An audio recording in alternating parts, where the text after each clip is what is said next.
আসসালামু আলাইকুম রহমতুল্লাহ বরকাত। ইন্নাল হামদুলিল্লাহ ওয়াসসালাতু ওয়াসসালামু আলা রাসূলিল্লাহি ওয়া বা'দ। দর্শক শ্রোতা ভাই বোনেরা, জীবনের আলো তাফসিরুল কোরআনের এই সুন্দর অনুষ্ঠানে আপনাদের সবাইকে বরাবর নিয়ে আজও স্বাগতম, মোবারকবাদ ও ধন্যবাদ জানাচ্ছি। ইতিপূর্বে আপনারা আলোচনা শুনেছেন, তাফসির জেনেছেন কোরআনে কারিমের সূরা ইউসুফের ৮ নম্বর আয়াত পর্যন্ত। আজকের এই পর্বে আমরা শুরু করব ৯ নম্বর আয়াত থেকে ইনশাআল্লাহ। আসুন প্রথমেই আমরা দু একটি আয়াতের সাদামাঠা তেলাওয়াত শুনে নেই, তারপরে ইনশাআল্লাহ ধীরে ধীরে শব্দ বিশ্লেষণ, অর্থ, ব্যাখ্যা ও শিক্ষার দিকে আমরা পদার্পণ করব। আল্লাহ সুবহানাহু ওয়া তাআলা যেন আমাদেরকে তৌফিক এনায়েত করেন, আমিন। আউযু বিল্লাহি মিনাশ শাইতানির রাজীম। বিসমিল্লাহির রহমানির রহিম। اقتلوا يوسف أو اطرحوه أرضا يخل لكم وجه أبيكم وتكونوا من بعده قوما صالحين. قال قائل منهم لا تقتلوا يوسف وألقوه في غيابة الجب يلتقطه بعض السيارة إن كنتم فاعلين. قالوا يا أبانا ما لك لا تأمنا على يوسف وإنا له لناصحون. সম্মানিত ভাই ও বোনেরা, সূরা ইউসুফের তিনটি আয়াত আমরা তেলাওয়াত করলাম। সূরা ইউসুফের ৯, ১০ এবং ১১ নম্বর আয়াত।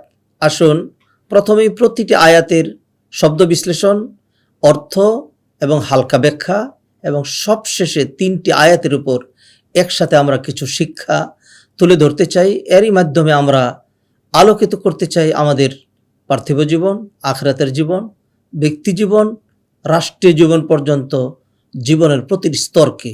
আল্লাহ সুবহানাহু ওয়া তাআলার কাছে সবার জন্য সার্বিক কল্যাণের তৌফিক কামনা করছি। ৯ নং এই আয়াতে আল্লাহ সুবহানাহু ওয়া তাআলা ইরশাদ করছেন, ইউসুফ আলাইহিস সালামের ভাইয়েরা বলল, উকতুলু ইউসুফ। উকতুলু এটা কতলুন শব্দ থেকে আসছে। কতল শব্দটা আমরা বাংলায় ব্যবহার করি, কিন্তু এটা মূলত আরবি শব্দ। উকতুলু, তোমরা হত্যা করে ফেলো ইউসুফকে, মানে তাদের কোনো একজন পরামর্শ দিল, উকতুলু ইউসুফ আও ইতরাহুহু, আও মানে অথবা, আর ইতরাহু তরহন মানে নিক্ষেপ করা। অথবা তোমরা তাকে কি করো, আরদান জমিনের এমন কোথাও তাকে ফেলে দাও, নিক্ষেপ করো, ইয়াখলু লাকুম ওয়াজহু আবিকুম, যেটা হবে অনেক দূরে, ফলে তোমাদের বাবার যে ভালোবাসা, ইয়াখলু লাকুম, ইয়াখলু খালি শব্দ থেকে এসছে এটা, ইয়াখলু লাকুম তোমাদের জন্য খালি হয়ে যাবে তোমাদের বাবার সন্তুষ্টি। অর্থাৎ এখন তো তোমাদের বাবা ইউসুফের প্রতি বেশি সন্তুষ্ট। ইয়াখলু লাকুম ওয়াজহু আবিকুম, তাহলে তোমাদের বাবার চেহারা তোমাদের জন্য খালি হয়ে যাবে। অর্থাৎ তাহলে তোমাদের পিতার বেশি ভালোবাসা তোমরা পাবে। ওয়া তাকুনু মিন বাদিহি কওমান সালিহিন, ওয়া তাকুনু আর তোমরা হয়ে যাবে মিন বাদিহি এই কাজের পর, কওমান, কওমানি সম্প্রদায়, জাতি, সালিহিন মানে নেককার।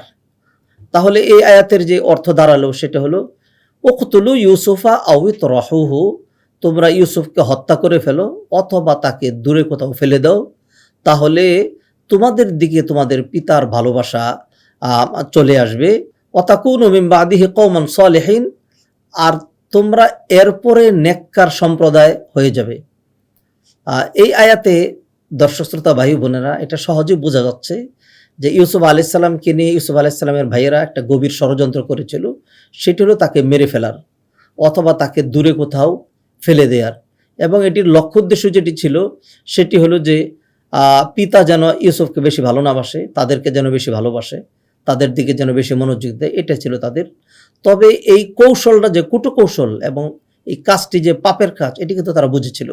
সেই জন্য তারা তখনই বলল যে আমরা যে এই কাজটা করছি তাহলে অবস্থাটা কীরকম হবে? সেই জন্য বলে যে ওয়াতাকুনু মিন বাদিহি কওমান সালিহিন, এই কাজ করার পর তোমরা তওবা করে নিজেরা সংশোধন হয়ে যাবে, নেককার হয়ে যাবে। তাহলেই তো হলো।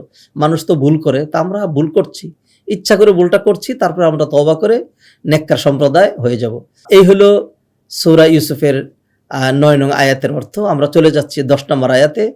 ১০ নম্বর আয়াতে আল্লাহ সুবহানাহু ওয়া তাআলা ইরশাদ করছেন, ক্বালা কাইলুম মিনহুম, ক্বালা বলল, কাইল একজন কথক, তাদের মধ্যে থেকে একজন বলল, লা তাকতুলু ইউসুফ, তোমরা ইউসুফকে হত্যা করো না। লা তাকতুলু ইউসুফ, একজন বলল। এখানে ব্যাখ্যায় এসছে কে বলছে, তাদের মধ্যে যে বড় ভাই সে বলেছে, কেউ বলেছে তার নাম ছিল রুবেল, আবার কেউ বলেছে তার নাম ছিল শামউন, বিভিন্ন রকম নাম উল্লেখ করা হয়েছে। আল কোহ, তাকে নিক্ষেপ করো, ফি গায়াবাতিল জুব্বি, কূপের গভীরে। গায়াবাতুন এটা গাইবুন শব্দ থেকে এসছে। গায়াবাতুন বলা হয় এমন স্থানকে যেটা অন্য জিনিসকে অদৃশ্য করে দেয়। আর জুব হইল বেরুন, মানে কুয়া।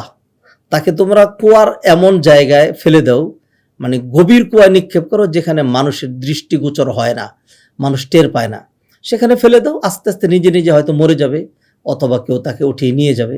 তাহলে আমরা সরাসরি তাকে হত্যা করলাম না। আয়াতের লাস্টে বলা হচ্ছে ইয়ালতাকিতহু বাদুস সাইয়ারা, ইলতাকাতা ইয়ালতাকিতু, এটা আরবি শব্দ। এর অর্থ হলো মানে কাউকে উঠিয়ে নেওয়া, বাছাই করা অথবা নির্বাচন করা, কোনো কিছু মানে কুড়ানো। ইলতাকাতা ইয়ালতাকিতু মানে কোনো কিছু কুড়ানো। ইয়ালতাকিতু তাকে কুড়িয়ে নিয়ে যাবে, উঠিয়ে নিয়ে যাবে।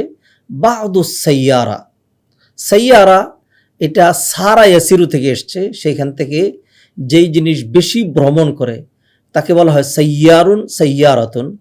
আধুনিক পরিভাষায় গাড়িকে বলা হয় সাইয়ারা, এটা কোরআনিক শব্দ। সাইয়ারা, এখানে সাইয়ারা মানে হলো ভ্রমণকারী অথবা মুসাফির। ইয়ালতাকিতহু বাদুস সাইয়ারা, যে কোনো একজন পথিক, মুসাফির অথবা ভ্রমণকারী তাকে উঠিয়ে নিয়ে যাবে। ইন কুনতুম ফাইলিন, যদি তোমরা একান্তই করতে চাও। এই আয়াতে আমরা দেখতে পেলাম যে ইউসুফ আলাইহিস সালামের ভাইয়েরা ইউসুফ আলাইহিস সালামকে নিয়ে যে ষড়যন্ত্র করেছিল, ষড়যন্ত্রের দ্বিতীয় ধাপ এটি। সেখানে একজন মানে বাধাগ্রস্ত হয়ে দাঁড়ালো, একজন বাধা দিল। তাদের যে বড় ভাই ছিল সে বলল যে না, আমরা নবীর সন্তান হয়ে নিজেদের ভাইকে নিজেরা নিজ হাতে কীভাবে খুন করি, এটা করা ঠিক হবে না। তোমরা যদি একান্ত করতেই চাও তাহলে তোমরা তাকে হত্যা না করে কোনো গভীর কুয়ায় ফেলে দাও, সেখান থেকে হয়তো কেউ তাকে তুলে নিয়ে যাবে, অথবা সে হয়তো মরে গেল, আমরা ডাইরেক্ট মারলাম না। এই কাজটা তোমরা করো যদি একান্তই তোমরা করতে চাও। তখন তারা এই মতেই মানে সিদ্ধান্ত গ্রহণ করে 10 ভাই মিলেই ইয়াকুব আলাইহিস সালামের কাছে গেল, গিয়ে বলল, কলু, তারা বলল, ইয়া আবানা, বাবা, মা লাকা লা তা'মান্না, কি ব্যাপার, আপনি কেন আমাদেরকে নিরাপদ মনে করেন না, আলা ইউসুফ, ইউসুফের ব্যাপারে, মানে সবসময় ইউসুফকে আপনি নিজের কাছে আগলে রাখেন। ওয়া ইন্না লাহু লানাসিহুন, অথচ আমরা কিন্তু তার হিতাকাঙ্ক্ষী। নাসিহুন, নসহুন শব্দ থেকে আসছে, নসিহা শব্দ থেকে এসছে। আর নসিহা মানে হলো কারো কল্যাণ কামনা করা, আমরা ইউসুফের ভালোই চাই। এইভাবে তারা ইয়াকুব আলাইহিস সালামকে প্ররোচিত করার অথবা প্রতারিত করার কূটকৌশল আটলো। তো এই যে 3টি আয়াতের আমরা শব্দ বিশ্লেষণ করলাম, অর্থ করলাম, এই আয়াতগুলোতে যদি আমরা একটানা এই আয়াতের ব্যাখ্যা করি তাহলে যে অর্থটা দাঁড়াবে সেটা হলো, তারা বলল, ভাইয়েরা পরস্পর আলোচনা করলো যে তোমরা ইউসুফকে হত্যা করে ফেলো অথবা ইউসুফকে দূরে কোথাও ফেলে দাও, যাতে তোমাদের প্রতি তোমাদের পিতার ভালোবাসা চলে আসে। আর এই যে অপরাধ করলা, এরপরে তওবা করে তোমরা সৎকর্ম পরায়ণ হয়ে যাবে।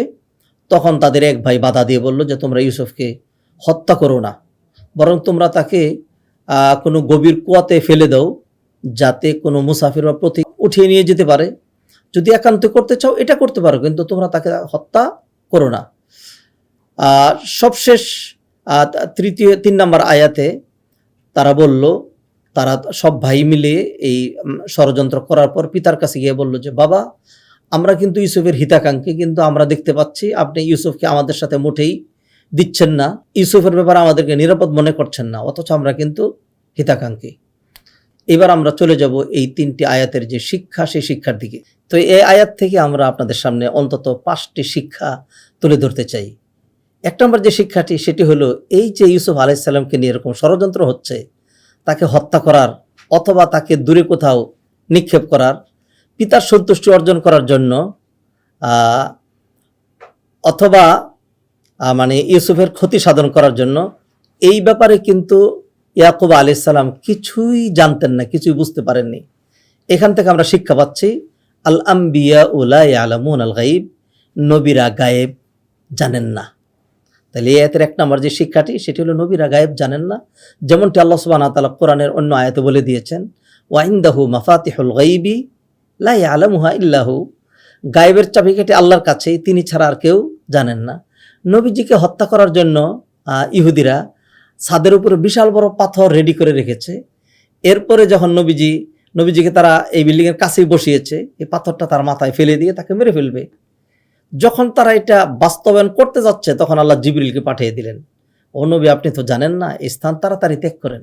তাই নবীজিও গায়েব জানতেন না। তাহলে এক নম্বর শিক্ষা আমরা পেলাম যে ইয়াকুব আলাইসালাম তার ছেলেরা যে ষড়যন্ত্র করছিল, এটা কিন্তু তিনি জানতে পারেননি, বুঝতে পারেননি। এখান থেকে আমরা একটা শিক্ষা নিলাম যে গায়েবের খবর আল্লাহ ছাড়া নবীরাই যেহেতু জানেন না, তাহলে জট বাবা অথবা ল্যাংটা বাবা তারা তো গায়েবের খবর জানার প্রশ্নই আসে না। দুই নম্বর যে শিক্ষাটি আমরা এখান থেকে নিচ্ছি সেটি হলো যে এই ঘটনার মধ্যে আমরা দেখতে পাচ্ছি ইউসুফ আলাইহিসসালামের জীবনে বড় ধরনের একটা পরীক্ষা এসেছিল। 10 জন ভাই, বড় ভাই, তারা মিলে তাকে মেরে ফেলার অথবা তাকে হত্যা করার অথবা তাকে কূপে ফেলে দেওয়ার সিদ্ধান্ত গ্রহণ করলো। তো মানুষের জীবনে তো পরীক্ষা এরকম আসে, এবং নবীরা যারা, তাদের জীবনে পরীক্ষা আসে সবচেয়ে বেশি। নবীজি হাদিসে বলছেন, আসাদুন নাসি বালাআন আল আম্বিয়া সুম্মা সালিহুন, সবচেয়ে কঠিন পরীক্ষার সম্মুখীন হতেন নবীগণ, এরপরে সুম্মা সালিহুন, তারপরে নেককাররা, সুম্মা আমসালু ফাল আমসাল, তারপর যার দিনদারি যত বেশি তার পরীক্ষা তত কঠিন। তো এই ঘটনা আমরা দেখলাম, এটি যেমনিভাবে ডাইরেক্টলি পরীক্ষা ছিল ইউসুফ আলাইহিসসালামের জন্য, তেমনি পরীক্ষা ছিল তার বাবা ইয়াকুব আলাইহিসসালাম, তিনি নবী, তার জন্য। নিজের সন্তান, সবচেয়ে প্রিয় সন্তান নাই, উদাও হয়ে গিয়েছে। যে কোনো সন্তান যদি গুম হয়ে যায়, তাহলে পিতামাতার অবস্থা কেমন হয়? আল্লাহ সুবহানাহু ওয়া তাআলা এমন কঠিন কঠিন পরীক্ষা দিয়েছিলেন নবীদের জীবনে। 3 নম্বর যে শিক্ষাটি আমরা আপনাদের সামনে তুলে ধরতে চাই সেটা হলো, মানুষের জীবন মরণ সবটুকুন আল্লাহর হাতে। কেউ কাউকে মারতেও পারে না, কেউ কাউকে বাঁচিয়েও রাখতে পারে না। 3 ভাই মিলে প্রাণান্তকর চেষ্টা করেছে, কিন্তু তারা কি ইউসুফ আলাইহিস সালামকে মেরে ফেলতে পেরেছে? পারেনি। বরং আল্লাহ সুবহানাহু ওয়া তাআলা ইউসুফ আলাইহিস সালামকে হেফাজত করেছেন, তার মর্যাদাও বৃদ্ধি করে দিয়েছেন। 4 নম্বর যে শিক্ষাটি সেটি হলো যে ইজ্জত সম্মানের মালিক আল্লাহ সুবহানাহু ওয়া তাআলা। কেউ যদি কাউকে নিচে নামাতে চায়, নিচে নামাতে পারে না। আল্লাহ যদি কাউকে উপরে উঠায়, দুনিয়ার সকল মানুষ মিলে তাকে নিচে নামাতে পারে না। আর আল্লাহ সুবহানাহু ওয়া তাআলা যদি কাউকে লাঞ্ছিত করে দেন, দুনিয়ার সকল মানুষ মিলেও তাকে উপরে উঠাতে পারে না। কোরআনে আল্লাহ বলেন, ওয়া তুইজ্জু মান তাশা ওয়া তুযিল্লু মান তাশা। তারা ইউসুফ আলাইহিস সালামকে ইয়াকুব আলাইহিস সালামের চোখ থেকে আড়াল করার, মেরে ফেলার, দূরে ফেলে দেওয়ার এরকম ষড়যন্ত্র করেছে। তাই কি হয়েছিল? আল্লাহ সুবহানাহু ওয়া তাআলা তাকে উদ্ধার করলেন, নবী বানালেন, এরপর রাজা বাদশাহ বানালেন। এরপরে দেখা গেল ভাইয়েরা কিন্তু ভিক্ষুকের মতো তার দ্বারস্থ হতে হয়েছে। সর্বশেষ যে শিক্ষাটি আপনাদের সামনে তুলে ধরবো সেটা হলো, ইয়াকুব আলাইহিস সালামের সন্তানরা, নবীর সন্তান ছিল তো, শরিয়া দ্বীনের বিধিবিধান তারা জানতো। তারা যখন এই ধরনের ষড়যন্ত্র করছিল, তখনও কিন্তু তারা বুঝতেছিল যে আমরা যে কাজটি করছি, আমাদের এই কাজটা এটা শয়তানি তৎপরতা ছাড়া আর কিছুই না। সেই জন্য তারা শুরুতেই ভূমিকা দিয়েছে যে আমরা এই কাজ করলেও পরে আমরা তওবা করে ফেলবো, চলো আমরা বাবার ভালোবাসা পাওয়ার জন্য আমরা এই কাজটা করে ফেলি। অতএব এখান থেকে যেটি প্রমাণিত হয় সেটা হলো যে ইয়াকুব আলাইহিস সালামের সন্তানরা, নবীর সন্তান হলেও তারা তো মানুষ ছিল, সেই জন্য তারাও শয়তানের ওয়াসওয়াসা মুক্ত ছিল না। তবে নবীর সন্তান হওয়ার কারণে আমরা অন্তত এতটুকু দেখলাম যে অন্যায় করার সময়ও তাদের মনের ভিতরে এটি ছিল না যে আমরা অন্যায়ের উপরেই থাকবো। মানুষ ভুল করতে পারে, ভুল করার পরে সবচাইতে উত্তম ভুলকারী হলো, যেমন নবীজি হাদিসে ইরশাদ করছেন, কুল্লু বনি আদম খাত্তাউন ওয়া খায়রুল খাত্তাইনা তাওয়াবুন। আদম সন্তান মানেই সে ভুল করে, আর ভুলকারীদের মধ্যে উত্তম হলো ওই ব্যক্তি যে নাকি তওবা করে ফিরে আসে। দর্শক শ্রোতা ভাই বোনেরা, এখান থেকে শিক্ষা নিয়ে আসুন, আমরাও যদি জীবনে কখনো কোনো ভুল করে ফেলি, তৎক্ষণাৎ তওবা করে আমরা যেন আল্লাহর দিকে ফিরে আসি। সূরা ইউসুফ থেকে আমরা যে শিক্ষাগুলো তুলে ধরলাম, সেই শিক্ষাগুলো থেকে আসুন নিজেরা শিক্ষা গ্রহণ করে নিজেদের জীবনটাকে সমৃদ্ধ করার প্রয়াস পাই। হাযা মা ইনদি ওয়া সাল্লাল্লাহু আলা নবিয়িনা মুহাম্মদ ওয়া আলা আলিহি ওয়া সাহবিহি আজমাইন। আসসালামু আলাইকুম ওয়া রাহমাতুল্লাহি ওয়া বারাকাতুহু। ذلك الكتاب لا ريب فيه هدى للمتقين